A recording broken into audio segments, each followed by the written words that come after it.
Hey, deserving listeners, it's time for part 2 in which I react to the interview with Dr. Drew and Trisha Paytas. Let's watch. Yeah, of course. I mean, I just know everyone's like, no matter what I say, they're like pathological. Like everyone just thinks I lie about everything. So I mean, I don't know what to say other than like I speak my truth the best I can. And yeah. Where is that coming from that they insist you're always lying? Again, with borderline, sometimes reality gets a little murky and you probably do kind of lie sometimes, but why do they insist everything's a lie? All right. So he is talking about how with borderline, the condition, you can have reality can get a little murky sometimes. That doesn't mean lying, of course, and Dr. Drew isn't saying that. Well, so why would Dr. Drew say it? Well, I don't know. But what I would say is that the condition, I think I've already talked about this, because of the wounds that you have that are the foundational cause of borderline personality disorder, when someone says something to you, like the example I gave earlier about your partner comes into your room and says, wow, your office looks, is kind of messy right now. And it's a criticism, but it's not a terrible criticism. And if you were raised better and didn't have all the relational traumas you would say, that hurts, like on a scale from 1 to 10, that hurts like a 1.5 or something. It hurts, but it's not terrible. It's just my office. And to be honest, it is kind of messy right now, but it kind of hurts the way that they're saying it. It seems like they're criticizing me, but I know that they love me and I know I'm a good person. Okay. If you go through relational traumas, you don't have any of that stuff to stand on. You hear that criticism. It's yet another criticism on a massive mountain of criticism that you haven't processed yet from your life. And it just hurts deeply and hurts like a 10. And you're angry like a 10 because how dare you just walk into my office and make me feel like crap. So what happens is the next day, if you have full-blown borderline personality disorder, and someone asks you, oh, it looks like you're in a bad mood, what happened? You might say something like, well, my husband walked into my office yesterday and just went on a tirade about how terrible my office was. And he, said things like he didn't love me anymore. So, and that's no joke. People with full-blown borderline personality disorder, even people on the spectrum, they remember, and we all do this. We all remember through our emotional system. We're not like computers. A lot of us think that, and people will say that, like you record events like the way a video camera records events. No. Proven time and time again. We study, humans and memory in the lab, and memories are malleable. They are very unreliable. And all of us do this. But when you have heightened emotions, as a lot of borderline people do often, the memory not only is being encoded through that filter, but then it's being remembered also through that filter. So if you had a video camera, the husband walks in the room and says, oh, your office looks a little messy today. And it's very nonchalant. Like there's not a lot of mirth in the statement. But and that's filtered through the perceptual system of the distorted perceptions of the person with borderline. Then it's remembered once again through that filter. And by the time it comes out, the memory is, he walked in, he yelled at me about my office, and he said that he didn't love me anymore. And then if the husband is there, he might, I didn't say I didn't love you. I would never say that. And then she says, yes, you did. You said you didn't love me. You walked into my office. You said my office was terrible. And you said you didn't love me anymore. Okay, so why would someone remember something that didn't happen? Are they lying? No, they remember it. That's how they remember it. It's set in stone in their brain because that's how it felt to them. Because their perception is so distorted based on traumas that haven't been processed or healed, their memories and their experiences are almost filtered through their past. I've never really thought about that before, but it's kind of that way. In the past, you were being told that no one loved you. You were being treated as if no one loved you. And then you see everything through that lens. Things that are innocuous, you see it through that lens of, I'm not lovable, they're saying they don't love me. And then you actually will invent the words in your head as if those things did happen. And so I think that's what Dr. Drew is talking about. Now, I'm not saying that everyone with borderline personality disorder does this a lot, but I've definitely, experienced this in the office, such that a client will tell me that I said things earlier in the session or last week or last year that I never ever said, even though they completely believe that I said it. And I will reassure them, I guarantee you I never, because it's often this persecutory statement, like a client will, someone with borderline will claim that I told them that I thought he was a horrible person, like literally I said, you are a horrible, deplorable person. And he will say, yeah, you definitely said that last session. And I heard you say it. I remember you saying it, and you need to apologize for it. And I would say, I never said that. 1, 2, I've never even thought it about you. 3, I've never thought it about any client. I've never thought any of my clients were horrible, deplorable people. That's just not a thing. That's just not a thing that I think. I don't think that way. I'm not like that. So I wouldn't think it about anyone. I wouldn't think about you. And I definitely wouldn't say it if I thought it, which I never have thought it. Anyway, and he would say, no, you said it. You said it. And it's that, that perception, that distortion. It's because that's how it felt to him. It felt like I was saying he was deplorable. It felt like I was saying he was horrible. It felt like I wanted to reject him. And so the brain concocts this memory to fit how it feels. Yeah, I mean, exaggeration, or I'm very dramatic, and I can exaggerate, but especially when I'm talking about other people in situations, I really try not to exaggerate especially because like the stuff I've said has always come out to light to be true. So they're saying that they are dramatic, and this is something that is used as an adjective for people with borderline or histrionic, which I kind of consider to be very similar, if not one and the same disorder in just different subtypes. So Trisha is saying that they are dramatic. I don't know if this is true, but for a lot of people with borderline and or with histrionic personality disorder, they are described as dramatic because they feel as though they have to be very big with their emotions and very big with their reactivity to be noticed. Let me give you kind of a course of development that would cause that. So you're young, and when you're being, people are caregiving for you, your parents or others that are caregiving, they are inconsistent in their attunement to you.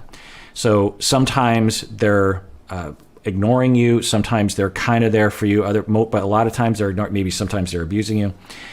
And you learn subconsciously, sometimes consciously, but a lot of times it's subconscious, and it's a neurological development thing, that when your emotions happen and you're hurt or you're sad or you need something, and you have a normal amount of emotion, which causes a normal amount of signaling of that emotion, no one cares.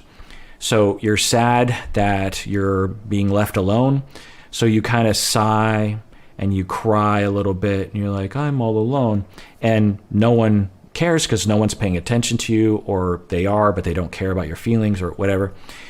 And over time, through trial and error, neurologically, your body learns that if you times every emotion times 10, then some of the times you'll get your attachment needs met.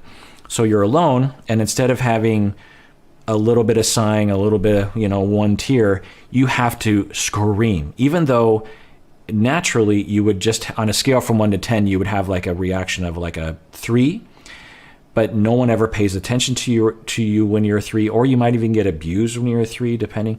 So you have to do a 10, and this is a neurological development thing, in order for you to get your needs met. So you have the input of I'm alone. It causes an emotion of sadness. The sadness motivates a behavior, crying and screaming.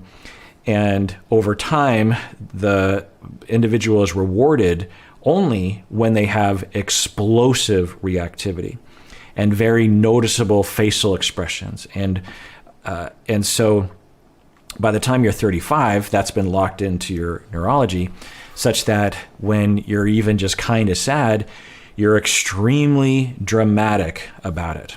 And you post it all over the internet, and you talk about it big. And when you're in a room and there's 3 people, your conversation dominates, because neurologically, you've learned the only way to be safe, the only way to get your needs met is by not only being dramatic, but by amping up your emotions so that it'll cause you to be dramatic so that you can get your needs met.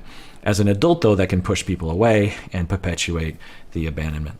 I'm not a mental health expert, just talking about everything from like childhood to the beginning, right? But the problem is I blocked out a lot of it. So through my own therapy, going back to that, I'm like kind of remembering bits and pieces. Sorry, someone's calling me. Let me decline that. I remember bits and pieces. But there are parts of my life that feels like it wasn't even me living it. So I'm kind of, sometimes I questioned if that was real. And I also. So this is very common. I don't know for Trisha particularly, but for a lot of people that were traumatized growing up emotionally, physically, they will have very spotty memories about the past for various different reasons. One is that when we go through very difficult experiences in our families, we often have no one to talk with about it because our families are the people around us. And one of the ways that we consolidate memories, particularly the significant events in our life, is by recalling them and remembering them. So you get in a car accident and afterwards you recall it to the police officer. Then you go home and you tell your spouse, and then you're out with your friends and you tell your friends, and you're at work and every time you tell it, you're consolidating that memory. Whereas into long-term memory, and it's never a true recording of what happened, but at least you'll remember I was in an accident. You might get some of the details messed up, but the fact that you were in an accident is probably going to stay with you. Whereas when you go through something like someone sneaks into your room and does something to you in the middle of the night and you can't tell anyone, by the way, trigger alert, all my content, but particularly this episode, because I'm not going to get into graphic details, and I don't know if Trisha is either, but trigger a warning, is someone comes into your room in the middle of the night and does something to you and you don't tell anyone about it. And which brings me to the other issue is you don't want to think about it. No child wants to remember the horrible things that happened to them last night or the horrible things that happened to them a year ago. They just want to move on with their life. They're just trying to survive, right? And so you push things out and you try to forget. You might even kind of, fantasize that it didn't really happen to me because it's easier to think that way. And then you go into therapy at the age of 35 and you think, did that happen? Did this happen? It's hard to remember things. So I don't know if Trisha is indicating that. Let's see what they say. Clear with that, even despite being on drugs and stuff like that. So it's just more of like timelines I'm really foggy with, because my early 20s, like teenager, 16 to 20s, I was doing all that and I don't know what I was doing. I don't know where I was, And what can you talk about what happened in childhood that was so murky? No. Anyone who listens to my podcast or is a student of mine, I know some of you have been or are students of mine watching right now, that is a big no-no. So this is something that I learned the hard way early. And listen to all my episodes on trauma therapy and trauma in general, that you don't ask someone, particularly with what Trisha has presented thus far, that they have a personality disorder that points to abuse when you were a child. Not all the time, but it definitely is. There's a strong indication of ongoing difficult child abuse from maybe even people that are very close to you. So that, two, they've said that they don't remember things that happened back then. It's all very foggy. They remember things that happened recently. Three, they've talked about compulsive behaviors, sexual compulsive behaviors. This is also an indication of certain kinds of abuse. So there's a pretty good chance that Trisha has been through some very difficult times early in their life. And I get it, Dr. Drew is wanting to help promote ideas to the public that can be promoted by Trisha talking about that. Normalization, how to view it, this kind of thing. And also Dr. Drew probably cares about Trisha and wants Trisha to feel like they can talk about what happened to them, which is something that I feel but dominated my motivation as a therapist early in my career. But what you can end up inadvertently doing is causing the client, the person, to traumatize themselves by recalling things that they're not ready to talk about. So it's very complicated, but it's also quite simple. And I'll try to quickly summarize it, is that when people have gone through traumas and it causes certain post-traumatic stress reactivity,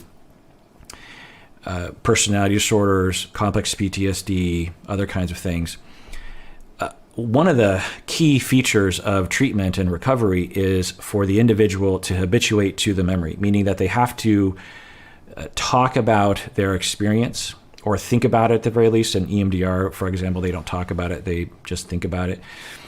But you have to be able to imagine it in your mind, either as you're just thinking about it or by talking about it or writing about it or listening to yourself tell a story about it, as within prolonged exposure, which is what I use. Anyway, you have to become used to the memory. And the problem with trauma is that people often do not become used to the memory.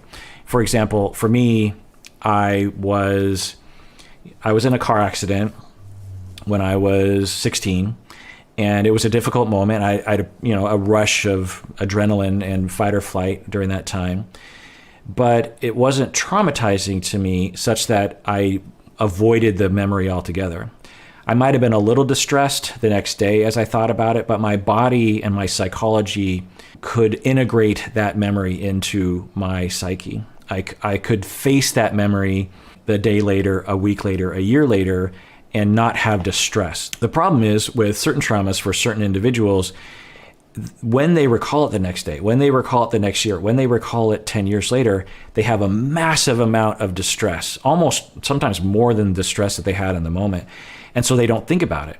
And the way that the model of thinking is that a part of our ability to move forward from a memory, from an experience, is to recall it, to integrate it, to get used to it, to make meaning out of it. And for people with PTSD and borderline personality disorder, which is arguably a form of PTSD, the self is constantly pushing back. And of course, the traumas are piling up behind the door, and you're constantly pushing back on the door.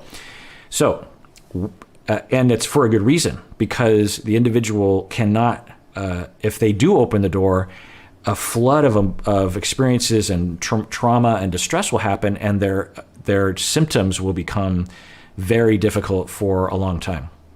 So to ask a question like this to someone without taking the proper precautions can cause them, because they feel pressured, to remember traumas that they've been through, and then they will get thrown into a PTSD reaction for the next month where they're dissociating and they're depressed and they need to turn to substances and they have low self-esteem. They can't sleep at night. They might have to engage a lot of compulsive self-destructive behaviors to avoid the terrible distress that they're feeling. So you can't just ask someone, tell me about your traumas. And I had to learn this the hard way as a clinician early in my career. That's what I was told to do. And so I would do that. I wanted to be that person. That was one of the big reasons why I wanted to be a therapist. I wanted that to be that person that people could tell me about what they went through and that I wouldn't judge them and I would hear them and I would love them and I would hold them, not physically, but emotionally. And I would be safe and they could tell me things. And I learned that for some people who didn't have PTSD, when I asked them, tell me about your troubles, then they could tell me about it. But with other people, if I ask them, you can tell me, and they'll say, I've never told anyone this before. And I say, you can tell me, I can be that first person you can tell. They would tell me, and then they would blow out of therapy because after they leave my office, they have just tremendous PTSD reactivity for the next month. And they just figure therapy is terrible. It hurts me. I don't want to go back because he's going to ask me about my past again. I just didn't know what I was doing until I actually studied it and had supervision and consultation and went back to people with borderline and complex PTSD and narcissism and histrionic and paranoid personality disorder. I did this, cycle many, many times, reading, supervision, consultation, clients, thinking, experience. I finally figured out, and it took me a long time to figure out the principles of the brain, the principles of trauma, and the principles of recovery, the principles of exposure and prolonged exposure, why EMDR works, why PCT works, why prolonged exposure works. And I actually integrated my own treatment protocol that is very individualistic. I individualize it for every client. For some clients, I can treat their PTSD in 7 sessions, and I've done that.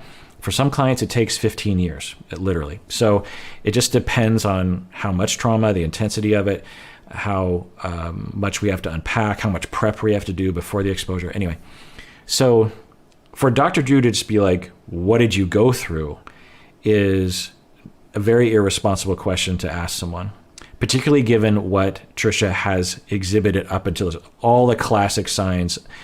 We heard Trisha say that they don't remember things.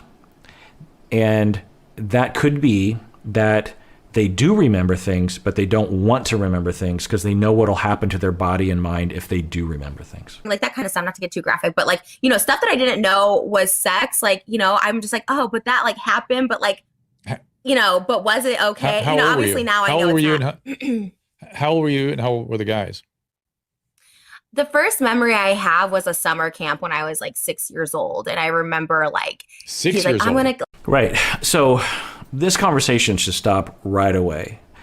They are going to some highly traumatic events, and Dr. Drew is just letting it happen. Not okay. And I actually have to spend a fair amount of time with my trainees breaking them of this compulsion to ask these kinds of questions, because it feels so natural as a therapist to ask, what'd you go through, and to validate and to be there. Say, wow, that sounds awful. I'm so sorry you went through that. Tell me more. It's very intuitive. It feels very natural, and it's very unintuitive to say, whoa. Before you go into that, we have to do a lot of assessment before we can even begin. And I want to get to that. I want you to tell your story for sure. But I need to establish a lot of things before. I need to know a lot of things. I need to know if you have PTSD, which that could take a while for me to assess. We have to assess what kinds of things you can talk about, what kinds of things we should wait on talking about. I do want to talk about it because it can feel discounting. It can feel like telling someone to shut up, telling a client, whoa, shut up. It's counterintuitive to a therapist. It's also, people just don't understand trauma. And you can go through graduate school, you can get a doctorate and not learn this stuff. It's getting better, but it's you would think that my field would educate their clinicians more about this, but they don't. So it is what it is at this point. So what'll happen to individuals that were abused, and who knows if Trisha was abused. Sounds like Trisha is talking about abuse, that when they were 6 or 5, they were touched inappropriately. I think a lot of us would characterize that as abuse. I don't know how Trisha characterizes it. So there's a lot of signs pointing out early childhood abuse of some kind, whether sexual, physical, or something. Because they're talking about, they have foggy memories, and some of the memories involve inappropriate touching, older men doing things to them, starting at 6 and going forward. So not all the time, and that itself can be traumatic, even if you just happen to have the bad luck to be around a lot of abusers at church or at school or in your extended family or something. But I wouldn't be surprised if Trisha eventually, in therapy, hopefully in the confines of the safety of therapy, were to remember early childhood abuses that led to them being susceptible to being abused later in life from other people. Because the real tragedy is that what happens if you're 3, or really at any time that you're abused in any kind of way and terrorized, you can sometimes develop this way of coping with it. We have fight, flight, freeze, appease, or faint. We can fight, we can flight, we can freeze, or we can appease, just, okay, I'll do whatever you say, or we can faint and physically pass out. And for a lot of people that go through early childhood abuse, they will not fight or flight because they can't. They can't fight because they're 3. They can't run away because they're 3. So they're forced to either freeze or appease. I'll do whatever you say. And so for a lot of kids, they will develop this automatic reactivity. It's neurological. It's not a choice. When someone is threatening them, they either freeze and just let it happen, or they will appease, and they'll be like, whatever you want. Yeah. And they'll even convince themselves, I like it. I like it, even though they absolutely do not like it. And then they're 35, or then they're 6. So they're 3 when they develop that. They're 6 years old, and an abuser comes along and tests children, kind of like a car prowler testing the doorknobs of different cars to see if there's any cars that are unlocked. And eventually they come across a kid that responds in a way that is either freeze or appease. And the abuser, either consciously or unconsciously, picks up on that and then targets that person with abuse. So you have a child that's abused at 3, and then they become the preferred targets at the age of 6 and 10 and 16 and 56, because a lot of people don't get treated for this, and they're 56 years old and they still have that freeze appease reactivity that they developed neurologically when they were 3. And abusers know that, consciously or unconsciously, and the abused continually get abused because of that. So there's a lot of red flags from Trisha, from their description, pointing towards potentially that happening. I don't know. Maybe Trisha will get into it. Hopefully Trisha doesn't get into it, because that would mean that they would have to remember memories that they're not ready to remember, and it could throw them into a could throw them into a PTSD reaction for months. Our camp, and I just remember like all the detail, but I don't remember, going to my therapist, like, is it penetration? Is it just, outside stuff? Like, it's all so foggy to me. Like, that part doesn't feel, and I don't know. It's just, there's a lot that I've never talked about, even to like my therapist. And it's like, I'm finally talking about it, but it's so hard. Again, huge red flag. I haven't even told my therapist about this. There's probably a good reason for that, because they know physically and neurologically that if they go there, they will have a massive distress reaction, dissociative, PTSD, complex PTSD, depression, borderline symptoms. They probably know, who knows, but that should be a huge indication to someone like Dr. Drew to say, stop asking questions about this. They're telling us that they don't go there and have never gone there, even to their therapist. So huge red flag. I hope that Dr. Drew puts the brakes on. Because I don't remember so much of it. And I don't know. What makes you withhold it? So I get it. I think that Dr. Drew wants to validate them. Dr. Drew wants to say, hey, you don't have to withhold it. You don't have to be ashamed. You were victimized. You did nothing wrong. You can talk about it. You were the victim. You have the right. You deserve to be able to talk about it, have people take care of you. I get it. I'm pretty sure that's where Dr. Drew is coming from. But, and that's where I used to come from in my early career for the first, 5-7 years of being a therapist, because that's what I was told. I was taught this way of approaching trauma. But and by implication, what Dr. Drew is, you can talk about it. Why do you feel like you have to hold it back? It's because of, and I know some of you know this because you've been through it, and you've experienced bad therapists who didn't know about trauma, because I know some of you email me, that you can go into a session with a clinician, they can have this approach, and you can feel this subtle pressure to talk about it, or suggestion or invitation, and you feel like, well, I guess that's what therapy is. And then you start talking about what happened, and then for 2 months, you're depressed, you can't go to work, you can't sleep, you're a veg, on watching TV, you hate yourself, you're numbed out, you need substances, you get thrown into an eating disorder symptom, episode or whatever. So hopefully the brakes will get pumped here. I think just like the fact that I've always denied, like, I'm like, oh, my childhood was good because my parents were, they were busy. My mom was a single mom. I never saw her. She worked 4 jobs. And my dad would just put me to summer camp in the summer. So Okay, interesting. So they're talking about their childhood. I want to rewind that because they said it so quickly. My mom worked a lot, single mom, and my dad would just put me in summer camps. So that can be the basis of the traumas that I've been talking about. That for a 2-year-old, for a 4-year-old to feel, and I know a lot of you can relate to this because I know a lot of you have emailed or commented below about this sort of thing, that from just regular life, no hardcore abuse of a child, you're 4 years old and you don't get to see your mom very often, and you definitely don't get to see your dad very often. And your dad doesn't reach out to you, and your mom is frazzled. She's working 4 jobs because she's trying to put a roof over your head. When she comes home, she's stressed out and she doesn't have patience for me. I have 3 other siblings that are trying to vie for my mom's attention. Maybe my mom's depressed or anxious and just not emotionally there for me. So I'm alone. Essentially I have a mom and I have a dad, but I'm basically alone. And when I cry, when I'm scared, when I need someone to play with, when I need attention, no one's really there. And sometimes they are there though. Sometimes mom is there. Sometimes dad does show up and so that inconsistent parenting definitely can be the basis for borderline personality disorder. We don't need abuse to create borderline.